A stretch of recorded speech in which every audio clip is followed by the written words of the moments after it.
ನಮಸ್ತೆ ವೀಕ್ಷಕರೇ, ನಾನು ಈ ದಿನ ಈ ಬೇಸಿಗೆಯ ಬಿಸಿಲಿಗೆ ಆರೋಗ್ಯಕರವಾದ ಜ್ಯೂಸ್ ಮಾಡೋದು ಹೇಗೆ ಅಂತ ತೋರಿಸ್ಕೊಡ್ತಾ ಇದ್ದೀನಿ. ಮೊದಲು 2 ಚಮಚ ತುಳಸಿ ಬೀಜ ಅಥವಾ ಸಬ್ಜಾ ಸೀಡ್ನ ನೀರಿನಲ್ಲಿ ತೊಳೆದಿಟ್ಕೊಂಡಿದ್ದೀನಿ. ಹಾಗೆ ಅರ್ಧ ಕಪ್ಪಷ್ಟು ತಣ್ಣೀರನ್ನು ಹಾಕಿ 10 ನಿಮಿಷ ನೀರಿನಲ್ಲಿ ನೆನೆ ಹಾಕೊಳ್ಳಿ. ಈಗ ನೋಡಿ, ತುಳಸಿ ಬೀಜ ಚೆನ್ನಾಗಿ ನೆಂದಿದೆ. ಈ ರೀತಿ ದಪ್ಪ ಆಗಿದ್ರೆ ಚೆನ್ನಾಗಿ ನೆಂದಿದೆ ಅಂತ ಅರ್ಥ.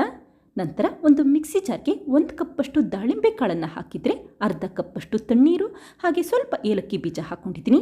ಈಗ ಒಂದು ಸರಿ ರುಬ್ಬಿಟ್ಕೊಳ್ಳಿ. ನಂತರ ರುಚಿಗೆ ತಕ್ಕಷ್ಟು ಬೆಲ್ಲ ಹಾಕ್ಕೊಳ್ತಾ ಇದ್ದೀನಿ.